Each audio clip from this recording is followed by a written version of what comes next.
नमस्कार। आज हम भारत की आर्थिक और रणनीतिक स्थिति पर एक कह सकते हैं कि गहरी नज़र डालने वाले हैं।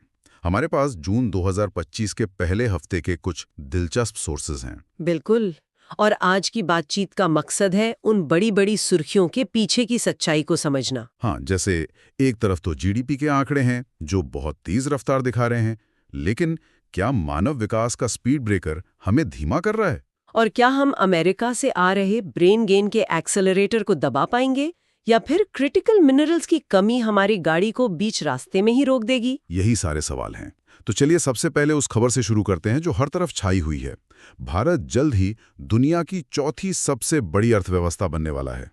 आईएमएफ का कहना है कि 2025 तक हम जापान को पीछे छोड़ देंगे।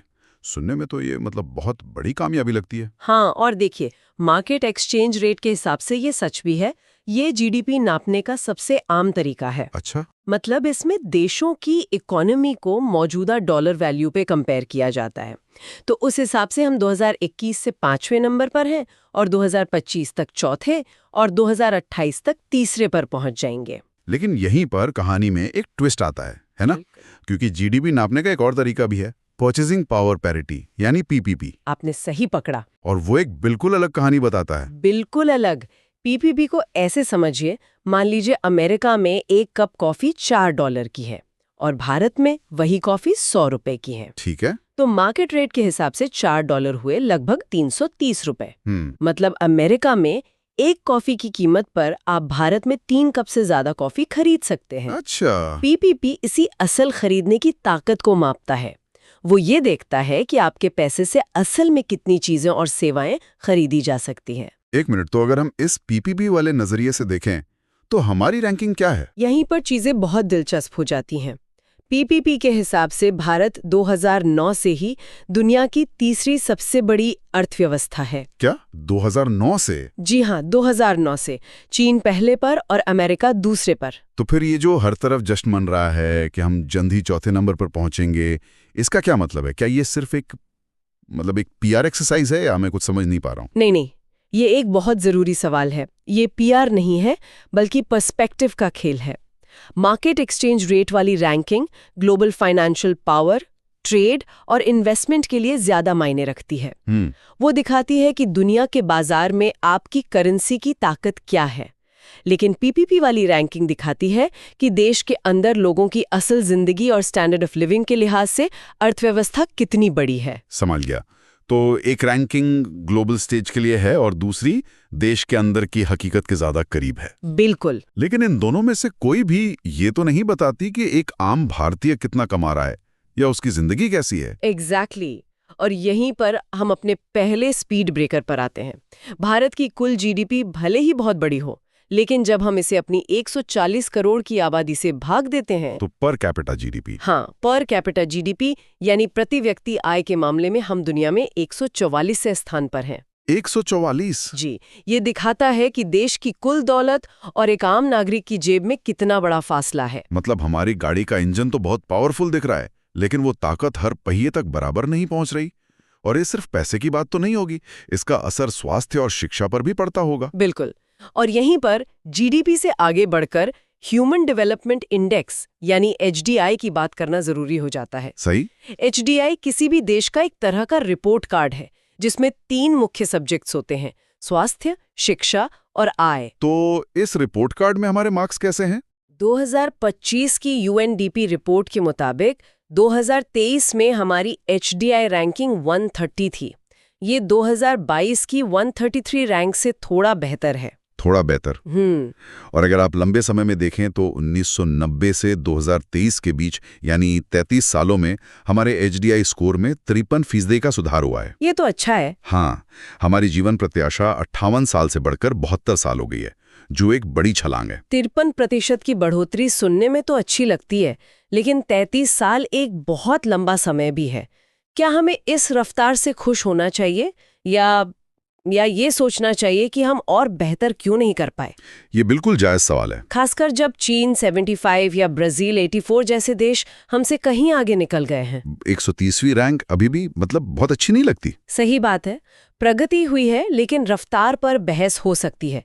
और जब हम इस रिपोर्ट कार्ड को और ध्यान से देखते हैं तो पता चलता है कि हमारा एक सब्जेक्ट बाकी दो को नीचे खींच रहा है। वो कौन सा है? आए स्वास्थ्य और शिक्षा में हमारी रैंकिंग 112 और 114 है, लेकिन आय में हमारी रैंक 123 है। अच्छा। हमारी कम प्रति व्यक्ति आय ही हमारी ओवरऑल HDI रैंकिंग पर सबसे बड़ा स्पीड ब्रेकर है। तो ये सब एक दूसरे से जुड़ा हुआ है। बड़ी GDP का फायदा तब तक नहीं है जब तक पर कैपिटा इनकम न बढ़े, और जब तक वो नहीं बढ़ेगी हमारा ह्यूमन डेवलपमेंट भी पीछे रहेगा।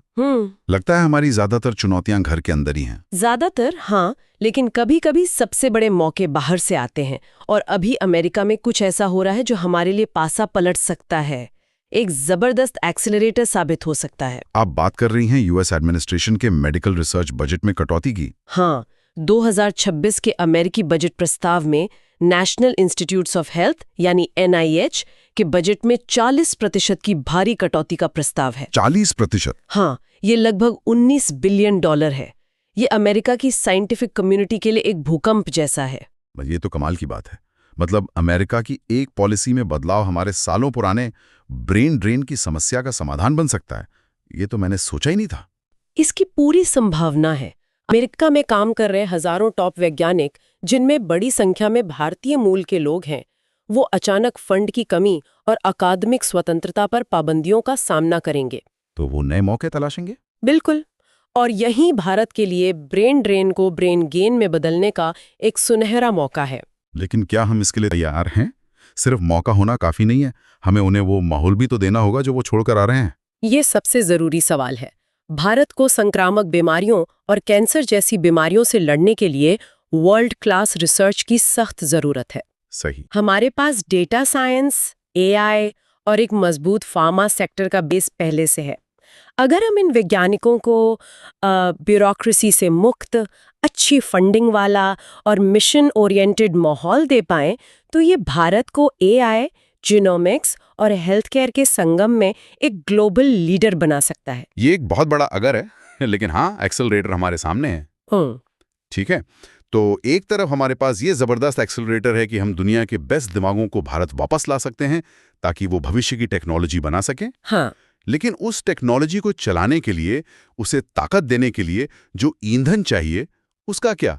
मुझे लगता है हम अब अपने दूसरे और शायद सबसे बड़े स्पीड ब्रेकर की तरफ बढ़ रहे हैं। आप बिल्कुल सही जगह पर आ रहे हैं। हाल ही में चीन ने रेयर अर्थ मैग्नेट के निर्यात पर बैन लगा दिया। हाँ, मैंने पढ़ा था।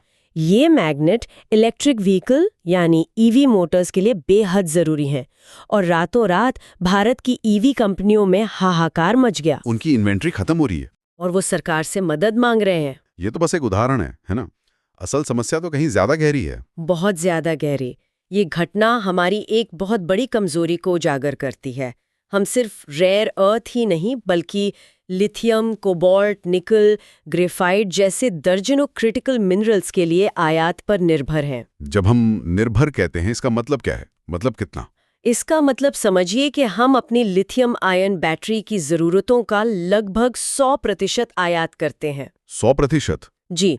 और कोबाल्ट, जो बैटरी के लिए एक और जरूरी मिनरल है, उसका हमारे यहाँ घरेलू उत्पादन लगभग 0 है। ये निर्भरता नहीं है, ये पूरी तरह से बाहरी स्रोतों पर, खासकर चीन पर, एक मजबूरी है। लेकिन मैंने पढ़ा है कि जम्मू कश्मीर में लिथियम के बड़े भंडार मिले हैं, तो क्या हम उन्हें निकालकर इस समस्या को सुलझा नहीं सकते? यहीं पर ज्यादातर लोग गलती करते हैं। समस्या सिर्फ जमीन से खनिज निकालना नहीं है, असली खेल है प्रोसेसिंग का। प्रोसेसिंग? हाँ, मतलब उस कच्चे माल को हाई प्योरिटी, इस्तेमाल करने लायक मटेरियल में बदलने का।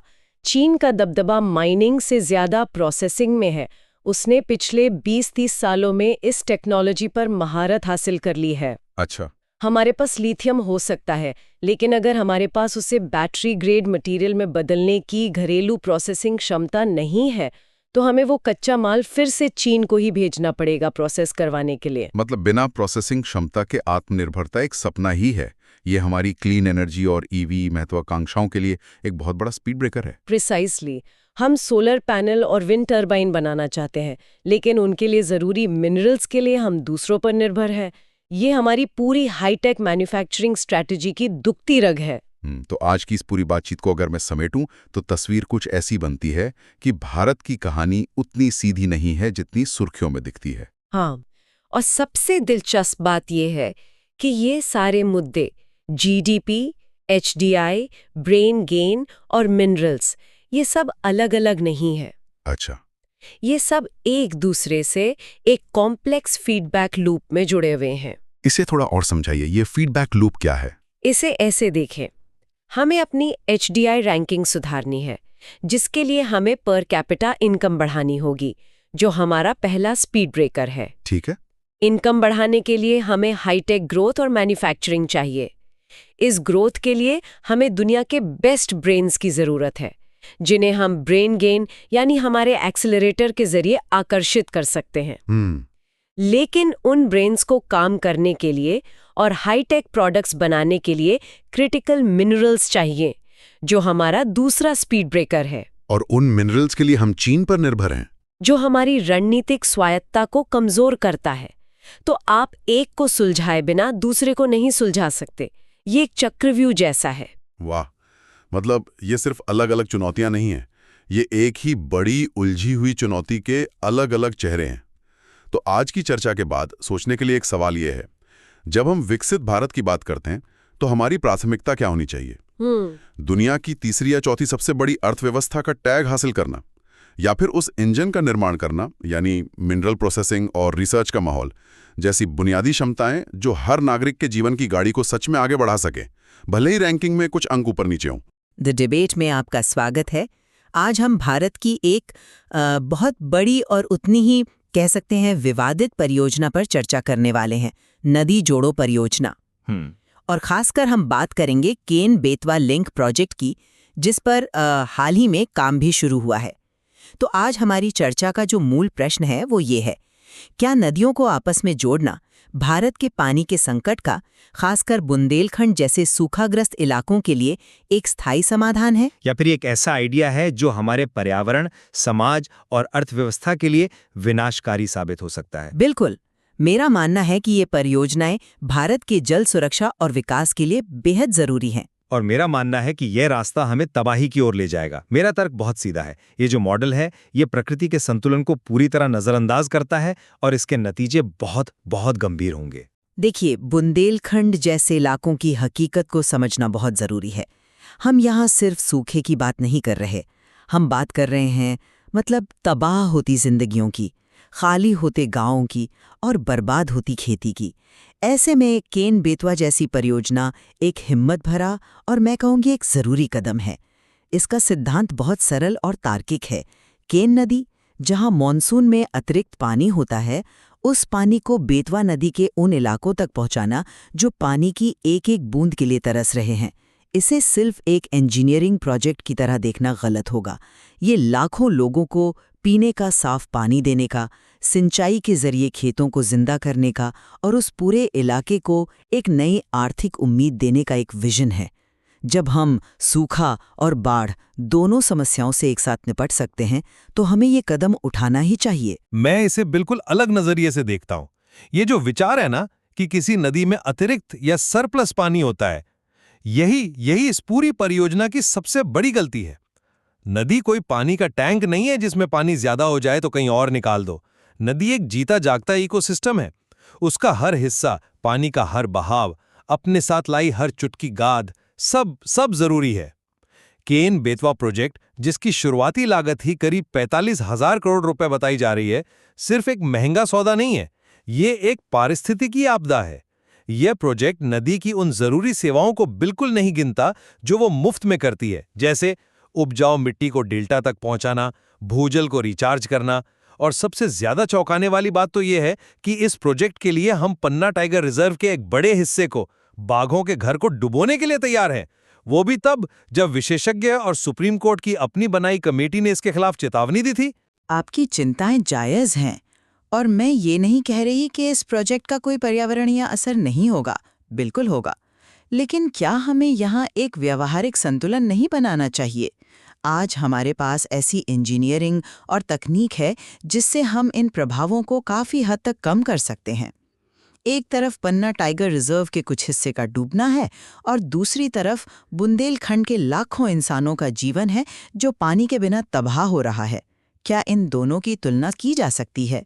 जब हम लाखों लोगों को एक बेहतर भविष्य दे सकते हैं तो कुछ प्रबंधनीय, मेरा मतलब है मैनेजेबल, पर्यावरणीय कीमत चुकाना एक सही फैसला लगता है। 1 मिनट क्षमा करें, लेकिन मैं इस मैनेजेबल शब्द से बिल्कुल सहमत नहीं हूं।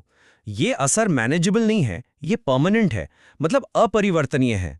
एक बार जो नुकसान हो गया उसे आप ठीक नहीं कर सकते। आप नदियों के प्राकृतिक बहाव को कंक्रीट की दीवारों से रोक रहे हैं। इससे होता यह है कि नदी जो अपने साथ उपजाऊ मिट्टी यानी गाद बहा कर लाती है, वो बांध के पीछे रुक जाती है। यही मिट्टी आगे जाकर डेल्टा बनाती है, जो खेती के लिए दुनिया के सबसे उपजाऊ इलाके होते हैं। जब ये मिट्टी रुक जाती है तो डेल्टा धीरे धीरे सूखने और सिकुड़ने लगता है और समुद्र का खारा पानी जमीन में घुसने लगता है। हमारे पास इसके भयानक वैश्विक उदाहरण मौजूद हैं। पाकिस्तान में सिंधु नदी पर बने बैराजों ने उसके विशाल डेल्टा को लगभग खत्म कर दिया है। सोवियत संघ ने अपनी नदियों का पानी सिंचाई के लिए मोड़ा और नतीजा, दुनिया की चौथी सबसे बड़ी झील अराल सागर आज एक रेगिस्तान है। सोचिए, एक पूरी झील रेगिस्तान बन गई। ये कोई छोटी मोटी गलती नहीं, ये एक पूरी सभ्यता पर असर डालने वाली पारिस्थितिकीय तबाही थी।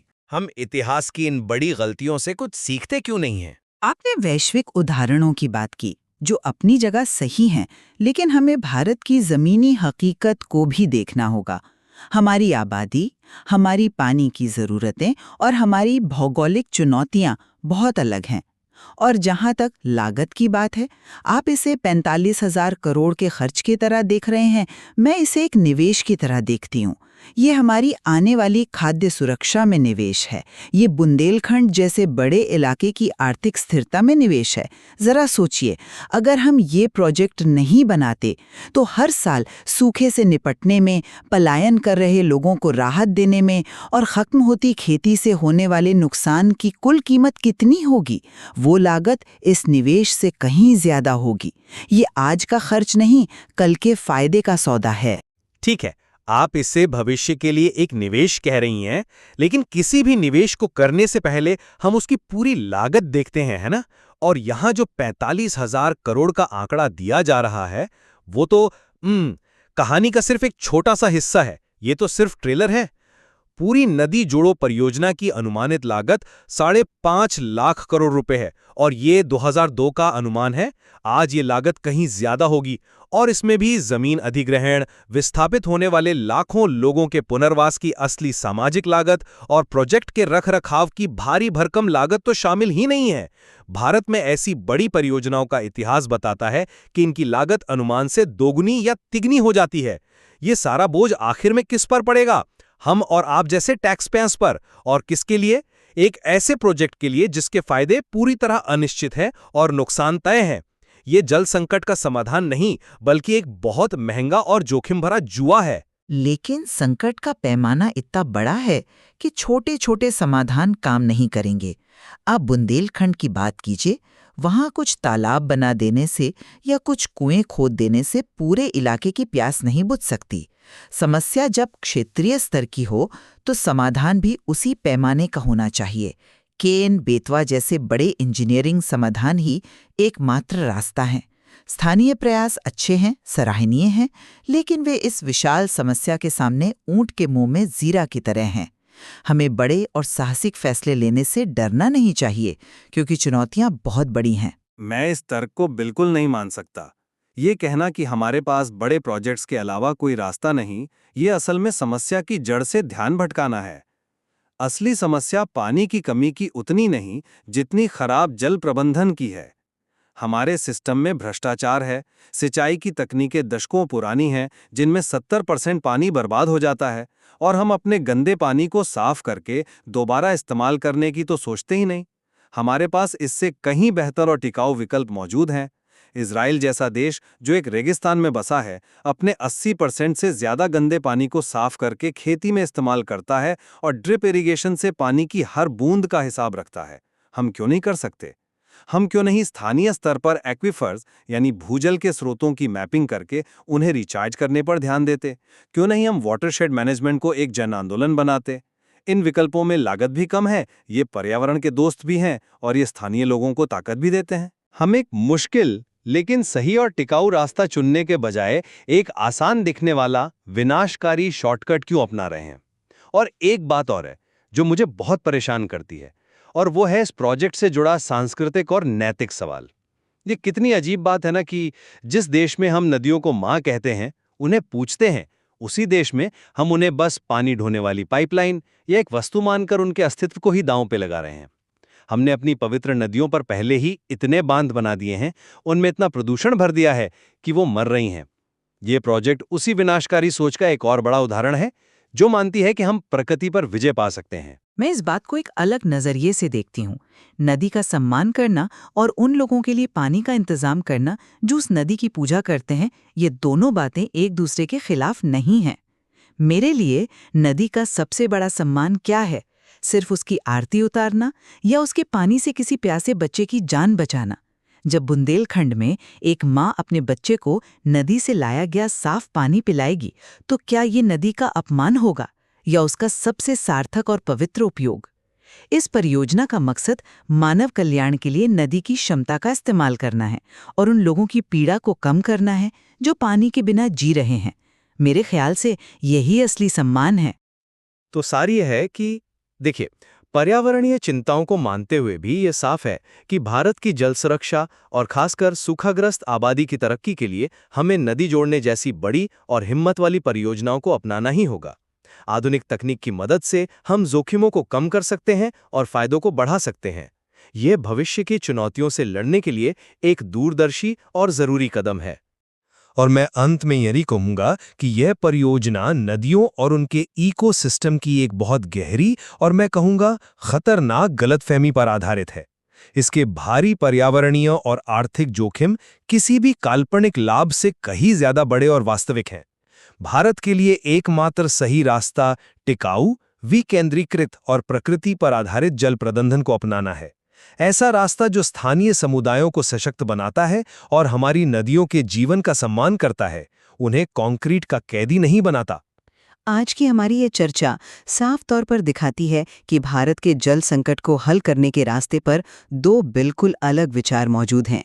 एक तरफ बड़े इंजीनियरिंग समाधानों पर भरोसा है, तो दूसरी तरफ पारिस्थितिकीय स्थिरता को प्राथमिकता दी जा रही है।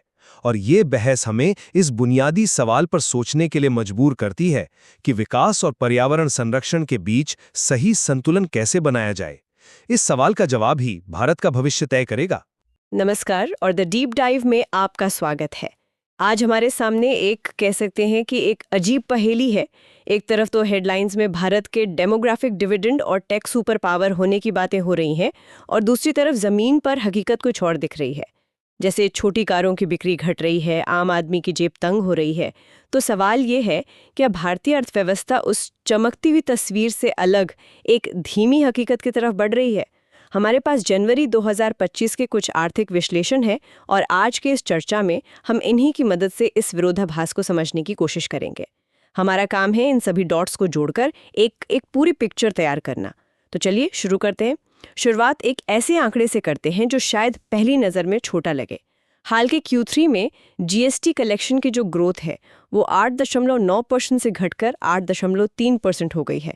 अब कोई भी कह सकता है कि ये तो मामूली गिरावट है, लेकिन अक्सर बड़ी कहानियों की शुरुआत ऐसे ही छोटे संकेतों से होती है। ये सिर्फ एक आंकड़ा नहीं है, ये एक बड़ी कहानी का हिस्सा है। बिल्कुल। और इस कहानी को और पुख्ता करता है एक दूसरा ज्यादा चौंकाने वाला आंकड़ा। हमारे स्रोतों के मुताबिक 10 लाख रुपए से कम कीमत वाली कारें, मतलब जो अफोर्डेबल कारें हैं, उनकी बिक्री में भारी गिरावट आई है।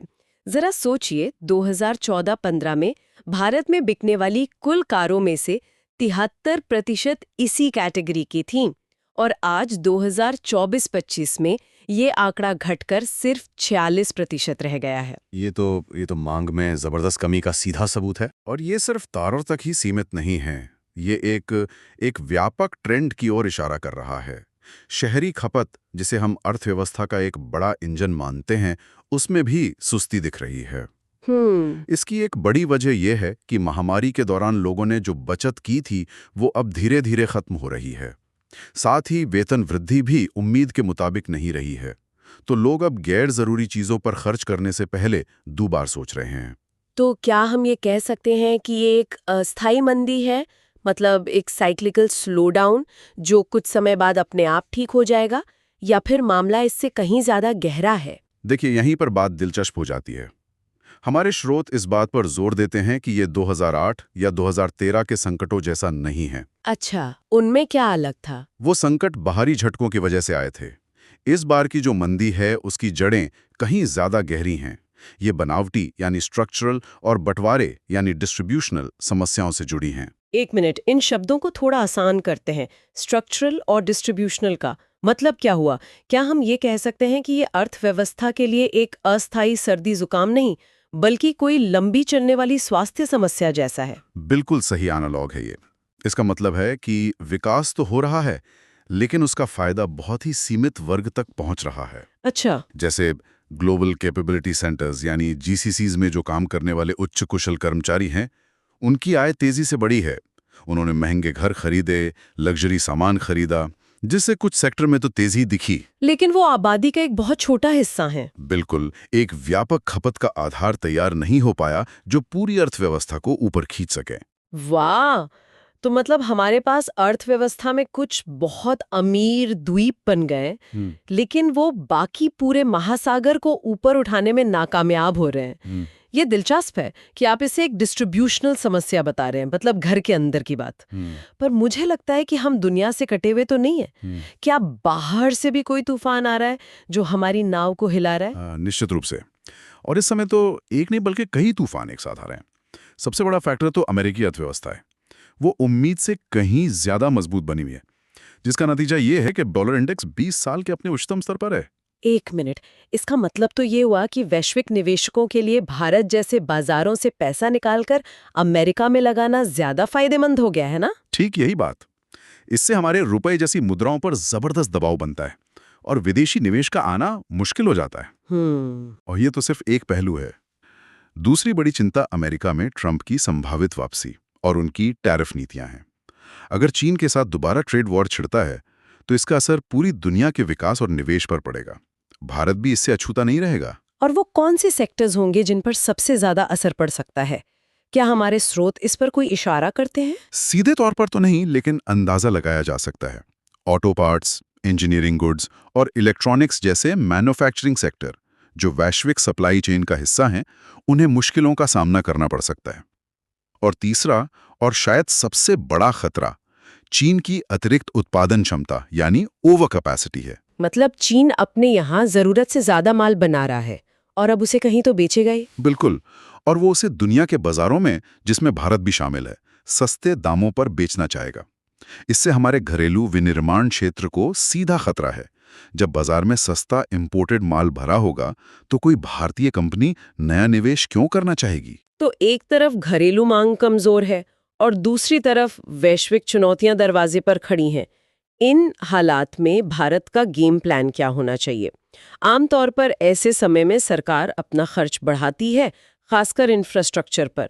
लेकिन हमारे पास जो आंकड़े हैं वो बताते हैं कि केंद्र का जो कैपिटल एक्सपेंडिचर है वो भी लक्ष्य से पीछे चल रहा है।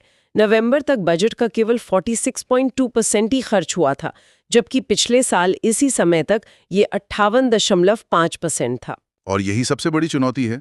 सिर्फ सरकारी खर्च बढ़ाना ही इसका हल नहीं है, खासकर तब जब सरकार पर पहले से ही कर्ज का बोझ काफी ज्यादा है। इसलिए सरकार को फिस्कल कंसोलिडेशन पर भी ध्यान देना होगा। राजकोषीय समीकन यानी अपनी चादर देखकर पैर फैलाना, सरकारी खर्चों में थोड़ी कटौती करना। लेकिन क्या इससे विकास की रफ्तार और धीमी नहीं हो जाएगी? ये तो एक ही समय में ब्रेक और एक्सेलरेटर दबाने जैसा लगता है। ये एक बहुत ही नाजुक संतुलन है। कटौती करनी है, लेकिन इतनी तेजी से नहीं कि अर्थव्यवस्था ही पटरी से उतर जाए। इसलिए नीतिगत स्तर पर हमें कई मोर्चों पर एक साथ काम करना होगा। मौद्रिक नीति की बात करें तो आरबीआई को रुपए को बचाने के लिए ब्याज दरें बढ़ाने से बचना चाहिए। उसका मुख्य फोकस महंगाई को काबू में रखना और विकास को सहारा देना होना चाहिए। रुपए को बाजार की ताकतों के हिसाब से अपना स्तर खोजने देना चाहिए। ये तो एक साहसिक कदम होगा। ज्यादातर सरकारें अपनी मुद्रा को गिरता देख घबरा जाती हैं। आप कह रहे हैं कि उसे गिरने दें? मैं कह रहा हूं कि उसे उसकी वास्तविक कीमत खोजने दें। असली लड़ाई रुपए को बचाने की नहीं बल्कि निजी निवेश को वापस लाने की है। और यहीं पर हम उस क्लासिक चिकन और एग वाली समस्या में फंस जाते हैं। सही कहा। कंपनियां तब तक निवेश नहीं करेंगी जब तक उन्हें मांग नहीं दिखेगी, और मांग तब तक नहीं बढ़ेगी जब तक लोगों के पास नौकरियां और पैसा नहीं होगा जो निवेश से ही आता है। तो इस चक्र को तोड़ा कैसे जाए? इसे तोड़ने के लिए कुछ लीक से हटकर सोचने की जरूरत है। स्रोत कुछ दिलचस्प सुझाव देते हैं, जैसे गैर व्यावसायिक आय, मतलब जो सट्टा या प्रॉपर्टी से मुनाफा होता है, उस पर टैक्स लगाना। अच्छा। और उस पैसे का इस्तेमाल उन कंपनियों को निवेश के लिए टैक्स क्रेडिट देने में करना जो नई नौकरियां पैदा कर रही हैं। ये एक तरह से पैसे को अनुत्पादक क्षेत्रों से निकालकर उत्पादक क्षेत्रों में डालने जैसा होगा। ठीक है, तो मौजूदा तस्वीर काफी जटिल है। घरेलू समस्याएं भी हैं और वैश्विक खतरे भी हैं। लेकिन चलिए अब भविष्य की ओर देखते हैं। क्या इन अनिश्चितताओं के बीच कोई उम्मीद की किरण है? क्या भारत इन चुनौतियों को अवसर में बदल सकता है? निश्चित रूप से। और यहीं पर भारत की कहानी सबसे रोमांचक हो जाती है। हमारे स्रोत 5 ऐसे बड़े वैश्विक रुझानों की पहचान करते हैं जिनमें भारत के लिए अपार संभावनाएं छिपी हैं। पहला है डीमैटेरियलाइजेशन, यानी भौतिक चीजों का डिजिटल रूप ले लेना। बिल्कुल। यूपीआई इसका सबसे बड़ा उदाहरण है। हर महीने 14 अरब से ज्यादा ट्रांजैक्शन। या फिर डोजी जैसे हेल्थ केयर स्टार्टअप को देखिए, जो किसी भी साधारण बिस्तर को एक स्मार्ट रिमोट हेल्थ मॉनिटर में बदल देता है। ये पूरी तरह से एक नया बाजार बना रहा है। वो डोजी वाला उदाहरण तो कमाल का है। मतलब अब बात सिर्फ एप्स बनाने की नहीं रही, बल्कि भौतिक दुनिया को ही डिजिटल बनाने की हो रही है। दूसरा ट्रेंड क्या है? दूसरा है डी-ग्लोबलाइजेशन। वैश्विक सप्लाई चेन बदल रही हैं और कंपनियां China+1 रणनीति अपना रही हैं। आत्मनिर्भर भारत और फ्रेंड शोरिंग जैसी पहलों के साथ भारत दुनिया का अगला बड़ा मैन्युफैक्चरिंग हब बनने की दौड़ में है। लेकिन क्या हम सच में इसके लिए तैयार हैं? दुनिया की अगली फैक्ट्री बनने के लिए जिस तरह के इंफ्रास्ट्रक्चर और स्किल्ड लेबर की जरूरत है, क्या वो हमारे पास है? ये एक बहुत बड़ा सवाल है और यही हमारी सबसे बड़ी चुनौती भी। अवसर है, लेकिन ये अपने आप हमारी झोली में नहीं आ गिरेगा। तीसरा ट्रेंड है एजेंटिक एआई। ये पारंपरिक ऐप्स की जगह ले सकता है। सोचिए, एक एआई जो सिर्फ आपके सवालों का जवाब नहीं देता, बल्कि आपके लिए काम भी करता है। टिकट बुक करने से लेकर सरकारी योजनाओं का लाभ दिलाने तक। और चौथा और पांचवा? चौथा है संगठनों का विकेंद्रीकरण, डिसेंट्रलाइजेशन, जहां तकनीक पारंपरिक टॉप डाउन मैनेजमेंट को खत्म कर रही है, जिससे इनोवेशन और तेजी से फैसले लेना संभव हो रहा है। और पांचवा, जो सबसे बड़ा दाव है, वो है भारत का जनसांख्यिकीय लाभ, डेमोग्राफिक एडवांटेज। हमारी 65% आबादी 35 साल से कम उम्र की है। ये एक ऐसी ताकत है जो दुनिया में किसी और देश के पास नहीं है। लेकिन अगर शब्द यहाँ बहुत बड़ा है ना? ये डेमोग्राफिक डिविडेंड बहुत आसानी से डेमोग्राफिक डिजास्टर बन सकता है अगर हमारे पास इन करोड़ों युवाओं के लिए सही कौशल और नौकरियां नहीं है। इस मोर्चे पर हम असल में कहाँ खड़े हैं? आपने बिल्कुल सही जगह चोट की है। ये अवसर शर्तों के साथ आता है। कौशल विकास में बड़े पैमाने पर निवेश के बिना हम इस मौके को गंवा देंगे। लेकिन अगर हम ये कर पाएं, तो पूर्वानुमान बताते हैं कि 6.5% की वास्तविक जीडीपी वृद्धि दर के साथ भारत अगले 25 वर्षों में एक विकसित देश बन सकता है। तो कुल मिलाकर इसका क्या मतलब है? आज की चर्चा से ये तो साफ है कि भारतीय अर्थव्यवस्था एक बहुत ही महत्वपूर्ण चौराहे पर खड़ी है। एक रास्ते पर संरचनात्मक मंदी का खतरा है, जहां विकास कुछ ही लोगों तक सिमट कर रह जाता है, और दूसरे रास्ते पर तकनीक, बदलती वैश्विक व्यवस्था और अपनी युवा आबादी का लाभ उठाकर एक लंबी छलांग लगाने का सुनहरा मौका है। समाधान सिर्फ शॉर्ट टर्म सरकारी खर्च में नहीं, बल्कि खपत का आधार बढ़ाने, निजी निवेश के लिए माहौल बनाने और लंबी अवधि के संरचनात्मक सुधारों पर ध्यान केंद्रित करने में है। ये है, क्या भारत आर्थिक विकास को गति देने और ये सुनिश्चित करने के बीच सही संतुलन बना सकता है कि विकास का लाभ आबादी के एक बड़े हिस्से तक पहुंचे, न कि केवल कुछ चुनिंदा लोगों तक? क्योंकि असली चुनौती विकास दर के आंकड़ों में नहीं, बल्कि उसके समान वितरण में है। असली सवाल यह है कि हम एक ऐसी अर्थव्यवस्था बना रहे हैं जो सिर्फ हेडलाइंस में अच्छी दिखे, या एक ऐसी अर्थव्यवस्था जो उस परिवार के लिए भी काम करे जो अपनी पहली कार खरीदने का सपना देख रहा है।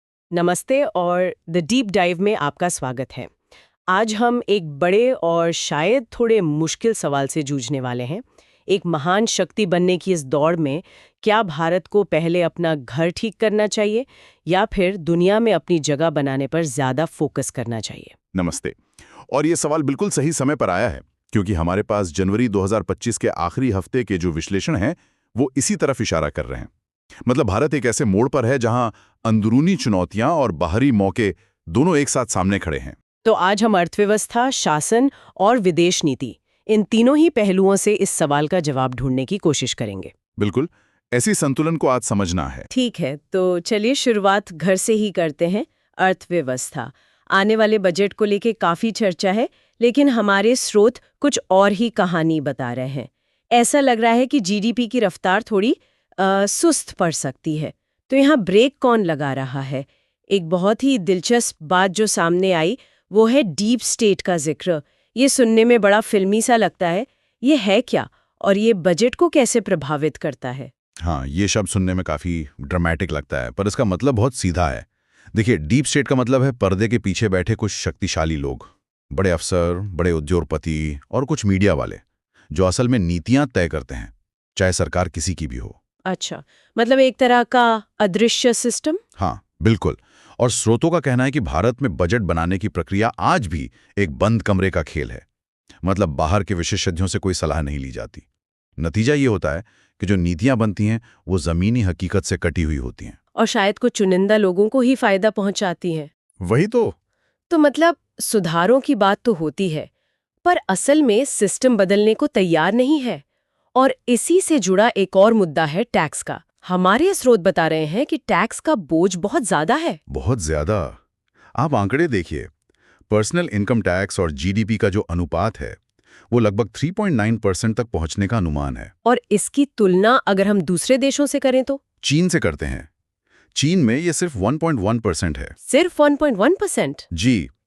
और अगर कुल टैक्स टू जीडीपी अनुपात देखें तो वो 19% से भी ज्यादा है। अभी आंकड़ा भारत की प्रति व्यक्ति आय के हिसाब से लगभग विकसित देशों के बराबर पहुंच गया है। बाप रे!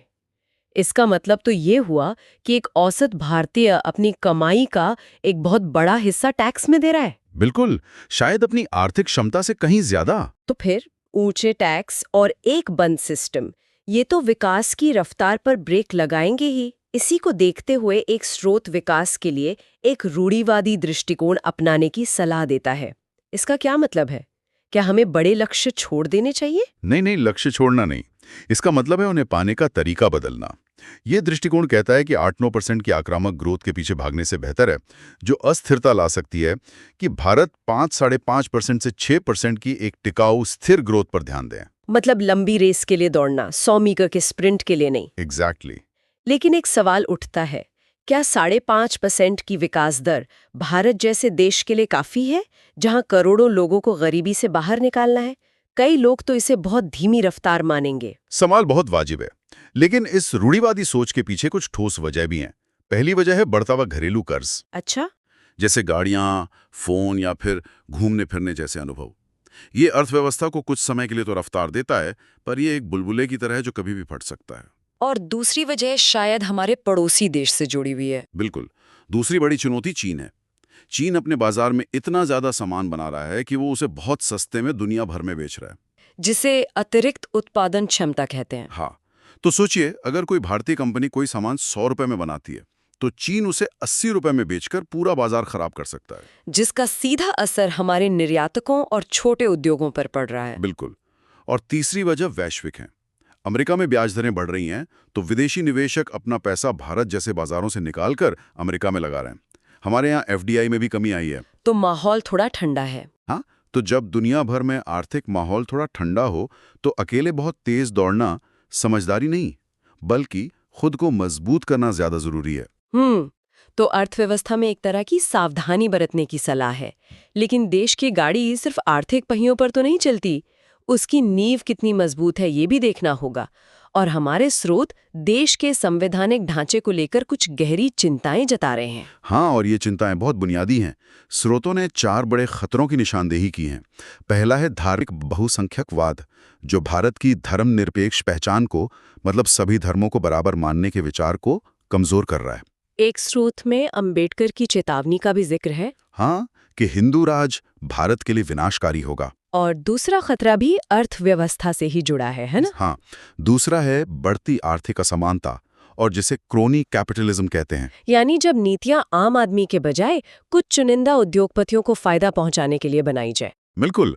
और तीसरा खतरा है संघवाद का कमजोर होना। मतलब केंद्र का ज्यादा ताकतवर होना और राज्यों की स्वायत्तता का घटना। हाँ, जैसे राज्यपालों के पद का राजनीतिक इस्तेमाल या फिर एक राष्ट्र एक चुनाव जैसा विचार, ये सब भारत के संघीय ढांचे पर चोट करते हैं। तो ये चारों मुद्दे, धार्मिक ध्रुवीकरण, आर्थिक असमानता, राज्यों की घटती ताकत, ये सब मिलकर एक ही बड़ी कहानी बता रहे हैं कि संविधान की जो आत्मा है वो असल जिंदगी में कमजोर पड़ रही है।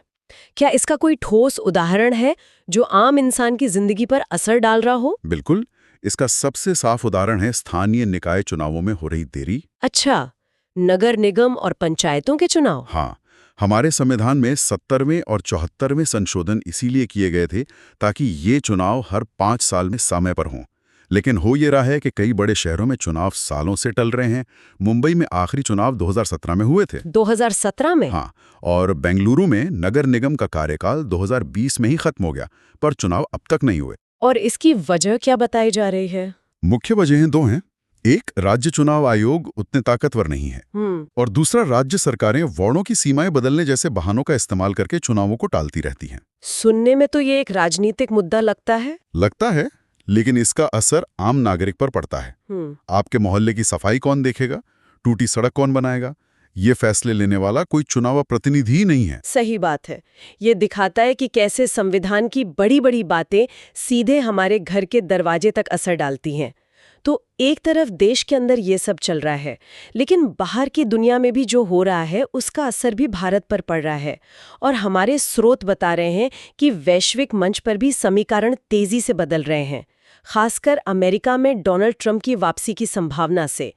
इसका इंडो पैसिफिक क्षेत्र और भारत के लिए क्या मतलब हो सकता है? देखिए, ट्रंप का पहला कार्यकाल अगर हम देखें तो उनका पूरा फोकस चीन को संतुलित करने पर था, और इसके लिए उन्होंने इंडो पैसिफिक क्षेत्र को बहुत अहमियत दी।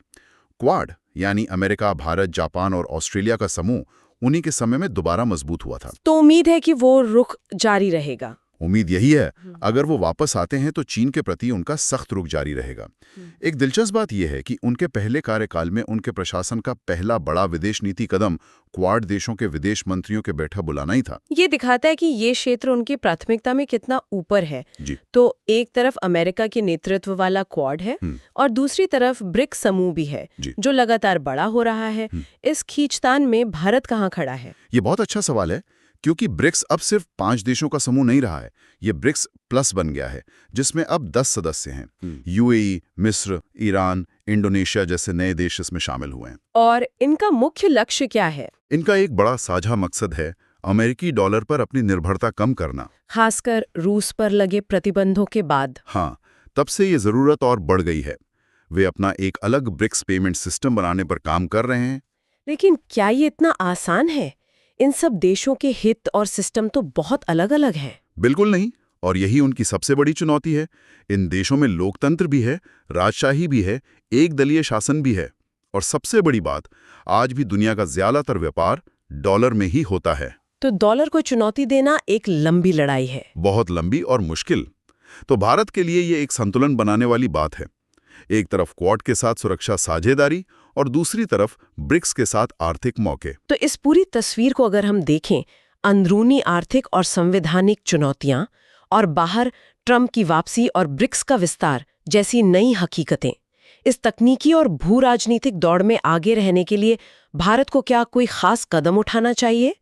स्रोतों में इसका कोई जिक्र है? एक बहुत ही ठोस और महत्वपूर्ण सुझाव दिया गया है, और वो है विज्ञान और प्रौद्योगिकी पर एक कैबिनेट समिति यानी CCST का गठन करना। एक और कमेटी? क्या हमारे पास पहले से ही ऐसी कमेटियां काफी नहीं है?